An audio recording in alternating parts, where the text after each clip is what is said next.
Have you played Driveclub yet? Is it worth your money? Find out in this video.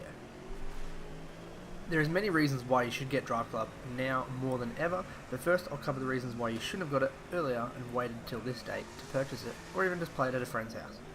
If you've ever followed Driveclub or basically watched any gaming news, you would have realised that it had a really shaky launch, even for those people waiting for the free version, or for the people like myself who actually paid for the game itself. The first major issue was the servers. You couldn't play any online games. It was absolutely dreadful. You'd try to search for one, you couldn't find one, and you'd get kicked straight out due to server overload, and basically they just couldn't handle it. This is the main reason why the free version wasn't released, and is still to this date pushed back and delayed again and again and again, but they are working on it, and I'll explain that later in the video. But let's get about the positives of the game and why you should purchase it. First off, the community was pretty bad at the start, and now it's leaning towards the good side. Everyone's starting to enjoy the game again, mainly due to Driveclub's communication with the players and its community. Driveclub constantly keeps us updated on future updates, future free DLCs, patches, server issues and reissues, and just how they've generally fixed everything up until this point in time, which is quite rare to see in some companies, and it's always good to know they're listening and reviewing our feedback. Evolution Studios, the guys behind Driveclub, they're one of the only studios at this point in time that gives out free DLC. You don't hear that very often, and it's not just DLC like, oh, here's a skin pack. It's, here's a car to play in the map, which is new and different. It's not just one DLC car, or map, or customizable livery pack is what they call it in their game. It's a whole variety of cars, maps, and livery packs.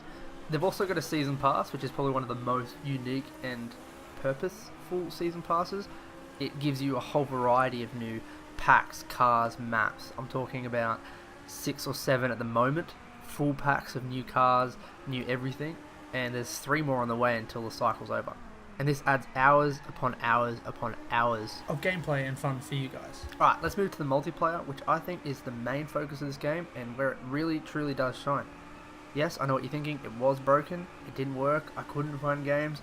Yes, everyone was in the same boat as you, but now it's changed and it works perfectly fine, and I can guarantee that. Back in the day before the patches, the servers were really bad, and if you got into a lobby, you'd be almost instantly kicked out. Now, you wait in the lobby, you get into the game, you play the game, and you enjoy it. Hassle free. From my experience, the online gameplay has been really smooth. Yes, you'll come across some people that want to ram you into walls, but all you have to do is take over those people in second last place, and then once you get to the top 3 or 4 people in the race, that's the people that play the game seriously, and who race for fun, and who want to win. This is where the game truly does shine in its competitive and social multiplayer. Driveclub has a variety of game types, which span across its single player tour events into its online multiplayer as well.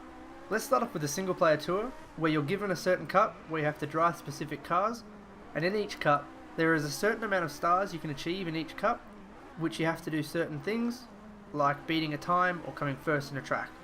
The game types span over single events such as circuit tracks, which is your basic lap to lap race, point to point races, where you must beat the clock or beat your opponents from one part of the map to another part of the map. Time trials, which could be either a circuit or a point-to-point race, where you must beat a specific time in the track. And last but not least, drifting, which is the only game type that doesn't appear in the multiplayer, which I do hope it does come soon because it is my favourite, where you race on a shortened version of each track, getting points through a speed section or sliding your car in a drift section. The game types cross over onto the multiplayer as well, but with a few changes in some of them, like Team Circuit or Team Time Trial, which adds a new dynamic to the social and competitive multiplayer fun. After playing the game for a while, you'll soon realise all the stunning visuals that you can see. The car itself looks crisp, beautiful.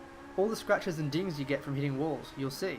All the background imagery, the trees, the weather, the dynamics, all looks beautiful and meshes with the gameplay very well. Don't get me started on the sound. Not only does every car sound unique to itself, they sound almost perfect to how they would in real life.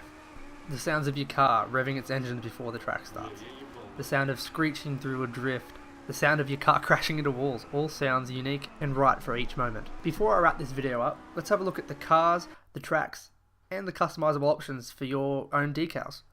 What you're seeing now is quite a large amount of cars you can drive. Each one sounds unique, drives unique, and you'll get to feel how each one drives through the tour events, which is great because you're not limited to just one car. It gives you the opportunity to drive every car at least once. Not only do the tracks look beautiful, but they're set in over 6 unique locations, spanning from Norway, Chicago, to Japan, and Scotland, just to name a few. The tracks you race on also feel real to where they are, which is something very needed in this gaming genre, and it helps you immerse yourself in the game, especially when you're in that front seat steering wheel camera angle.